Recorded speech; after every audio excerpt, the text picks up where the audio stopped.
Daniel, what are you talking to? No one actually. Just call Trolley. Troll.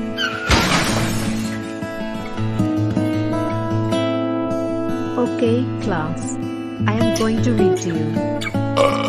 Daniel Tiger, did you just bird right now? No. I didn't. Teacher Harry. Don't lie to me. You just burped.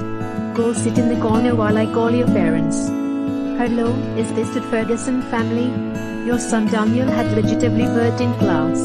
I am suspending him at school. Can you two please pick him up? Okay. Thanks. Bye.